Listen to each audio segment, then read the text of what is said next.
నమస్తే, welcome to hash tag news. నేను మీ నరేష్. ఏదైతే పంచాయతీ ఎన్నికలు ఇప్పటికే ముగిశాయి, దాంట్లో భాగంగా అత్యధిక సీట్లు కాంగ్రెస్ పార్టీ అయితే కైవసం చేసుకున్నాయి స్థానిక ఎన్నికల్లో.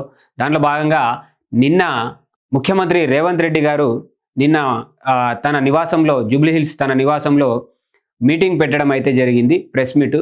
దాంట్లో భాగంగా అటు ఉత్తమ్ కుమార్ రెడ్డి గారు, ఇటు సీతక్క, అలాగే దామోదరం రాజనరసింహ గారు వీళ్ళందరూ ఈ మీటింగ్లో పాల్గొనడం జరిగింది. ఈ నేపథ్యంలో 2029 ఎన్నికల్లో కూడా ఇదే రిజల్ట్ వస్తుంది, బీఆర్ఎస్ అతి త్వరలో భూస్థాపితం కాబోతా ఉంది అని చెప్పేసి కూడా ఆయన చెప్పడం జరిగింది. ఇంకా ప్రతిపక్షంలో ఉన్నా కూడా బీఆర్ఎస్ వాళ్ళకి అహంకారం తగ్గలేదు, అహంకారం తగ్గించుకుంటేనే బీఆర్ఎస్ భవిష్యత్తులో గెలిచే అవకాశం ఉందని కూడా అటు రేవంత్ రెడ్డి గారు చెప్తా ఉన్నారు.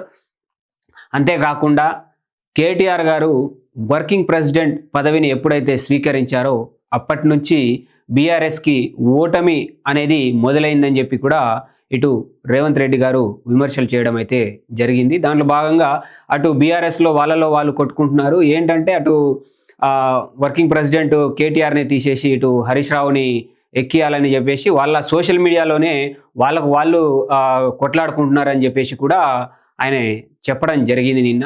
సో ఇదంతా సినారియో చూసుకున్నట్లయితే ఇటు ఫ్యూచర్ సిటీ గురించితో పాటు నిన్న 5 ఎమ్మెల్యేల పార్టీ ఫిరాయింపు ఎమ్మెల్యేల మీద స్పీకర్ ఇచ్చిన ఏదైతే విచారణకు సంబంధించి ఏదైతే ఆయన ఇచ్చిన రిజల్ట్ ఏదైతే ఉందో దాని మీద కూడా మాట్లాడడం జరిగింది. దాంట్లో భాగంగా మొన్న కేసీఆర్ గారు కూడా ఒక స్టేట్మెంట్ చేయడం జరిగింది, నీళ్ళ మీద మేము ఉద్యమం చేయబోతామని చెప్పేసి కూడా. దాని గురించి కూడా నిన్న రేవంత్ రెడ్డి గారు మాట్లాడడం జరిగింది.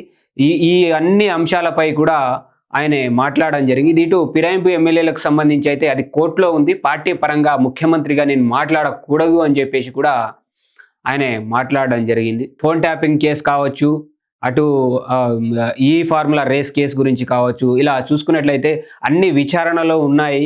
అవి అతి త్వరలోనే మేమంతా బయటికి తీస్తామని చెప్పేసి కూడా నిన్న సీఎం రేవంత్ రెడ్డి ప్రెస్ కాన్ఫరెన్స్లో మాట్లాడడం జరిగింది. ఒకసారి వాటన్నిటి గురించి ఒకసారి పరిశీలించే ప్రయత్నం చేద్దాం. రాష్ట్రంలో 94 శాసనసభ నియోజకవర్గ పరిధిలో పంచాయతీ ఎన్నికలు జరిగితే కేసీఆర్ ప్రాతినిధ్యం వహిస్తున్న గజ్వేల్తో సహా 87 నియోజకవర్గాల్లో కాంగ్రెస్ పార్టీ మెజారిటీ పంచాయతీకి దక్కుతుందని సీఎం రేవంత్ రెడ్డి సగర్వంగా తెలిపారు. ఇది ప్రజా ప్రభుత్వానికి ఆశీర్వదిస్తూ ప్రజలు ఇచ్చిన స్పష్టమైన తీర్పు అని ఆయన పేర్కొన్నారు. ఇవే ఫలితాలు 2029 అసెంబ్లీ ఎన్నికల్లోనూ పునరావృతం అవుతాయని, 3/2 సీట్లతో కాంగ్రెస్ పార్టీ తిరిగి అధికారంలోకి వస్తుందని ఆయన ధీమా వ్యక్తం చేశారు. జూబ్లీహిల్స్లోని తన నివాసంలో గురువారం ఏర్పాటు చేసిన మీడియా సమావేశంలో డిప్యూటీ సీఎం భట్టి విక్రమార్క, మంత్రులు ఉత్తమ్ కుమార్ రెడ్డి, అలాగే దామోదరం రాజనరసింహ, సీతక్కలతో కలిసి ఆయన మాట్లాడారు. పంచాయతీ ఎన్నికల్లో కాంగ్రెస్ పార్టీ అద్భుతమైన ఫలితాలను సాధించిందన్నారు. పార్టీని ఆశీర్వదించిన ప్రజలు, కష్టపడిన కార్యకర్తలకు సీఎం రేవంత్ రెడ్డి కృతజ్ఞతలు తెలిపారు.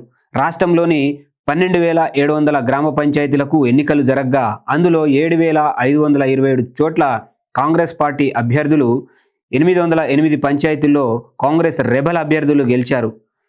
కాంగ్రెస్ పార్టీ అభ్యర్థులు, రెబల్ అభ్యర్థులు కలుపుకొని మొత్తం 8,335 పంచాయతీల్లో నెగ్గారని, అంటే 66% పంచాయతీలకు కాంగ్రెస్ పార్టీ నేతలే గెలుచుకున్నారని సీఎం రేవంత్ రెడ్డి చెప్పారు.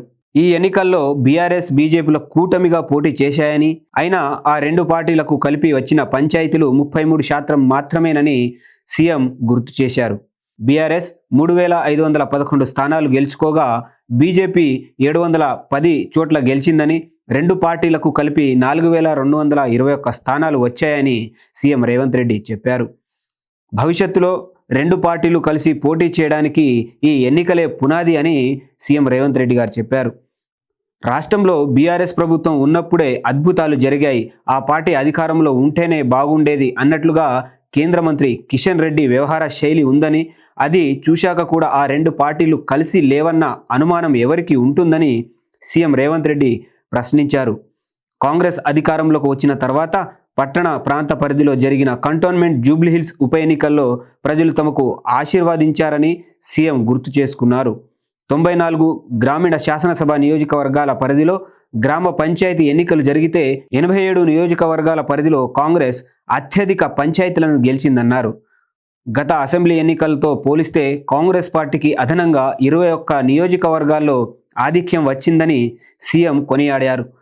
ఉప ఎన్నికలు, పంచాయతీ ఎన్నికల్లో పట్టణ, గ్రామీణ ప్రాంతాల ప్రజలు తమ ప్రజాప్రభుత్వాన్ని స్పష్టంగా మద్దతు ఇచ్చారని సీఎం రేవంత్ రెడ్డి చెప్పారు. ఈ 2 ఏళ్లలో ప్రభుత్వం అభివృద్ధి సంక్షేమ కార్యక్రమాలను సమయపాలనలో అమలు చేయడం, 7వ గ్యారెంటీగా ప్రజలకు స్వేచ్ఛను అందించడమే ఈ ఫలితాలకు కారణమని సీఎం రేవంత్ రెడ్డి చెప్పారు. ఈ ఫలితాలు తమ బాధ్యతను మరింత పెంచాయని, అధికారం కోల్పోయిన ప్రతిపక్షంలో ఉన్నవారి అహంకారం తగ్గలేదని సీఎం రేవంత్ రెడ్డి చెప్పారు.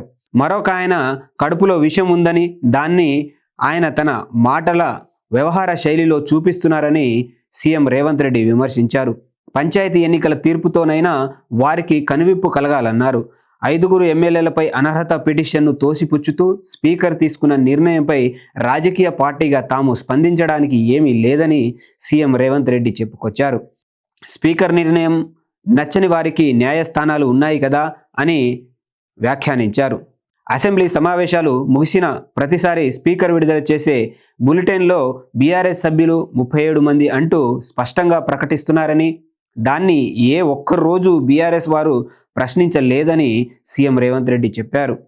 అలాగే శాసనసభలో హరీష్ రావు మాట్లాడిన ప్రతిసారి సభలో తమ సభ్యులు 37 మంది అని దానికి తగినంత సమయం ఇవ్వాలని అడుగుతున్నారు. ఆ సభ్యుల నుంచి బీఆర్ఎస్ ఎల్పీ నిర్వహణ కోసం వేతనంలో 5,000 తీసుకుంటున్నట్లు పత్రికల్లో చూశానన్నారు. ఆ సభ్యుల పేరు మీద మైకు కావాలి, వారి జీతాల్లో వాటాలు కావాలి, కానీ వారు తమ ఎమ్మెల్యేలు కాదంటే ఎలా అని సీఎం రేవంత్ రెడ్డి ప్రశ్నించారు.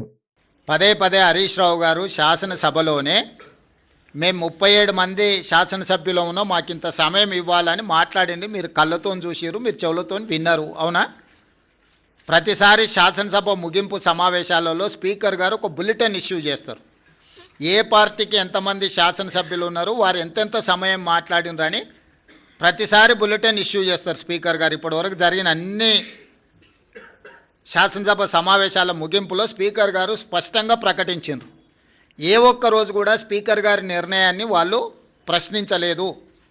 రెండవది, మొన్న జరిగిన శాసనసభ సమావేశాల్లో హరీష్ గారు స్పష్టంగా చెప్పారు, మా నెంబర్ 36, 37 ఉంది, మా సమయం ఇంత రావాల్సిందే, మాకంత సమయం ఇవ్వమని అడిగినారు. టీవీలో, పేపర్లో మేము చూసిన ప్రతి నెల 5,000 రూపాయలు ఎమ్మెల్యేల నుంచి వాళ్ళ టీఆర్ఎస్ ఎల్పీ నిర్వహణ కోసము డబ్బులు కూడా తీసుకున్నారని. లావాదేవీలు బాగానే ఉన్నాయి, వ్యవహారం బాగానే ఉంది, వాళ్ళ పేరు మీద మైకు కావాలి, వాళ్ళ పేరు మీద మాటలు కావాలి, వాళ్ళ జీతాలల్లో వాటాలు కావాలి. మీ వాళ్ళనే మీ వాళ్ళు కాదు అని అనుకునే పరిస్థితి ఎందుకు దాపురించింది? ఇంత రాజకీయంగా ఇంత దుర్భరమైన, ఇంత నికృష్టమైన పరిస్థితి ఎవరికైనా వస్తుందా? సొంత పార్టీ ఎమ్మెల్యేలనే మా వాళ్ళు కాదు అని. దానం నాగేందర్పై అనర్హత పిటిషన్ గురించి ప్రశ్నించగా అది ఆయన్నే అడగాలని సూచించారు. కృష్ణా గోదావరి జలాల విషయంలో ఎవ్వరు ఏం చేసింది అసెంబ్లీలో కులంకుశంగా చర్చిద్దామని కేసీఆర్కు సీఎం రేవంత్ రెడ్డి సవాల్ విసిరారు. 10 ఏళ్ల పాలనలో కృష్ణా జలాలలో తెలంగాణకు 299 టీఎంసీలు చాలు, 512 టీఎంసీలు ఏపీ వారు తీసుకోవచ్చంటూ ఏ విధంగా ఒప్పందాలు చేసుకున్నది మాట్లాడుకుందామన్నారు. సమ్మక్క సారాలమ్మ ప్రాజెక్టుకు నికర జలాలు సాధించింది తమ మంత్రి ఉత్తమ్ కుమార్ రెడ్డేనని ఆయన గుర్తు చేశారు. ఉమ్మడి రాష్ట్రంలో కంటే తెలంగాణకు తీరని ద్రోహం చేసింది కేసీఆరే అని, బీఆర్ఎస్ పార్టీలేనని ఆధారాలతో సహా సభలో చర్చ పెట్టడానికి తాము సిద్ధంగా ఉన్నామన్నారు. కేసీఆర్ క్రియాశీలక రాజకీయాల్లో ఉండగానే ఆయన్ని ఓడించి కాంగ్రెస్ పార్టీని అధికారంలోకి తీసుకొచ్చామని, పంచాయతీ ఎన్నికల్లో గజ్వేల్ ప్రజలే ఆయనను తిరస్కరించినా కూడా ఆయన బయటికి వస్తే ఏదో అద్భుతం జరుగుతుందని ఆశిస్తే అది వారి అభిప్రాయం మాత్రమే అవుతుందన్నారు. బీఆర్ఎస్ కార్యనిర్వాహక అధ్యక్షుడిగా కేటీఆర్ బాధ్యతలు స్వీకరించిన తర్వాత జరిగిన ఏ ఎన్నికల్లోనూ ఆ పార్టీ గెలవలేదన్నారు. ఈ నేపథ్యంలోనే కేటీఆర్ను తప్పించి హరీష్ రావుకు బాధ్యతలు అప్పగించాలంటూ ఆయన సోషల్ మీడియా ఇప్పటికే ప్రచారం మొదలుపెట్టిందని సీఎం గుర్తు చేశారు. అలాగే మున్సిపల్ పరిషత్ ఎన్నికలపై అసెంబ్లీలో చర్చించి నిర్ణయం తీసుకుంటామని సీఎం వెల్లడించారు. స్థానిక ఎన్నికల్లోనూ బీసీలకు 42% రిజర్వేషన్ ఎలా సాధించుకోవాలో, భవిష్యత్తు కార్యాచరణ ఎట్లా ఉండే బాగుంటుందని అంశాలపై చర్చిస్తామని చెప్పారు. కాగా బీసీ రిజర్వేషన్లకు 42% రిజర్వేషన్ అంశంపై చర్చించేందుకు అసెంబ్లీలో ప్రత్యేక సమావేశాన్ని ఈ నెల చివరి వారంలో లేదా జనవరి మొదటి వారంలో నిర్వహించే అవకాశం ఉన్నదన్నట్లు సీఎం చెప్పుకొచ్చారు. ఫ్యూచర్ సిటీలో ఉన్న 3,000 ఎకరాల అటవీ భూమిలోను జూ పార్కును ఏర్పాటు చేయనున్నట్లు సీఎం రేవంత్ రెడ్డి వెల్లడించారు. అలాగే గేమింగ్ స్టేడియంను ఏర్పాటు చేస్తామన్నారు. వాటి ఏర్పాటుకు అనేక సంస్థలు, వ్యక్తులు ముందుకు వస్తున్నట్టు ఆయన తెలిపారు. కానీ గ్లోబల్ టెండర్లు నిర్వహించి వాటికి ఏర్పాటుకు ముందు వచ్చే సంస్థలను ఎంపిక చేస్తామని సీఎం చెప్పారు. స్టేడియంల ఏర్పాటుకు ముందుకు వచ్చే సంస్థలు ల్యాండ్ టైటిల్ను ఇచ్చే అంశం పరిశీలిస్తున్నామన్నారు. గురువారం తన నివాసంలో మీడియాతో ఇష్టాగోష్ఠిగా మాట్లాడిన ఆయన భవిష్యత్తులో విమానాశ్రయం కేంద్రంగా అభివృద్ధి జరగనుందని ఆయన చెప్పుకొచ్చారు. మెస్సీ ఫుట్బాల్ మ్యాచ్కు ప్రభుత్వం రూపాయి కూడా ఖర్చు పెట్టలేదన్నారు. అది పూర్తి ప్రైవేట్ కార్యక్రమం అని, దానికి తాను గెస్ట్గానే వెళ్ళానని సీఎం చెప్పారు. తన మనవడిని క్రీడాకారుని చేయాలనుకుంటున్నానని, అందుకే మెస్సీ మ్యాచ్కు తీసుకెళ్లానని తెలిపారు. భద్రాచలంలో శ్రీరాము వారి పట్టు వస్త్రాలు సమర్పించడం అన్నది పూర్తిగా ప్రభుత్వ కార్యక్రమమని, అందుకే కేసీఆర్ మనవడు సమర్పించడానికి తప్పు పట్టానన్నారు. సింగరేణి యాజమాన్యం అడ్వర్టైజ్మెంట్ కింద 10 కోట్ల సిఎస్ఆర్ ఫండ్ నుంచి ఇచ్చిందని ఓ ప్రశ్నకు సమాధానం చెప్పారు.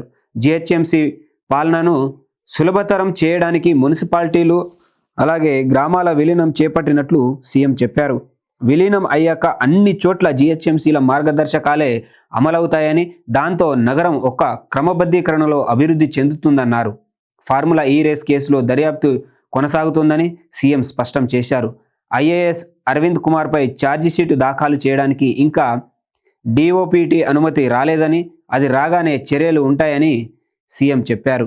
సో నిన్న ఏదైతే సీఎం రేవంత్ రెడ్డి గారు పెట్టిన ప్రెస్ మీట్కి సంబంధించి అన్ని విషయాల్లో ఆయన మాట్లాడడం జరిగింది. ఇటు ఈ ఫార్ములా రేస్ కేసు గురించి కావచ్చు, అటు స్థానిక ఎలక్షన్లో గెలుపొందిన అభ్యర్థుల గురించి కావచ్చు, అలాగే ఏదైతే అటు కృష్ణా జలాల గురించి కావచ్చు, ఇలా అన్నిటి మీద ఒకసారి అసెంబ్లీలో మనం చర్చ పెడదామని చెప్పేసి కూడా ఆయన కేటీఆర్కి అలాగే అటు మాజీ సీఎం కేసీఆర్కి కూడా నిన్న సీఎం రేవంత్ రెడ్డి గారికి ఆయన సవాల్ విసరడం జరిగింది. దాంతోపాటు ఇటు మున్సిపల్ ఎలక్షన్స్ కావచ్చు, లేదా ఇటు పంచాయతీ ఏదైతే జెడ్పీటీసీ ఎంపీటీసీ ఎలక్షన్స్ ఏవైతే జిల్లా పరిషత్ ఎన్నికలు ఏవైతే ఉన్నాయో వాటి గురించి కావచ్చు, ఈ మంత్ అంటే డిసెంబర్ ఎండింగ్లో కావచ్చు, లేదంటే జనవరి ఫస్ట్ వీక్లో కావచ్చు డిసైడ్ అవుతుందని చెప్పేసి కూడా ఇటు సీఎం రేవంత్ రెడ్డి గారు ఆయన స్పష్టంగా చెప్పడం అయితే జరిగింది. ఇటు క్యాబినెట్ మీటింగ్ అయిన తర్వాత దాని మీద ఒక క్లారిటీకి వస్తామని చెప్పేసి కూడా నిన్న సీఎం రేవంత్ రెడ్డి గారు ఒక క్లారిటీ అయితే ఈ ఎలక్షన్ల మీద అయితే ఇవ్వడం జరిగింది. ఈ వీడియోపై మీ అభిప్రాయాలను కింద కామెంట్ రూపంలో తెలియజేయండి. అప్పటి వరకు చూస్తూనే ఉండండి #you.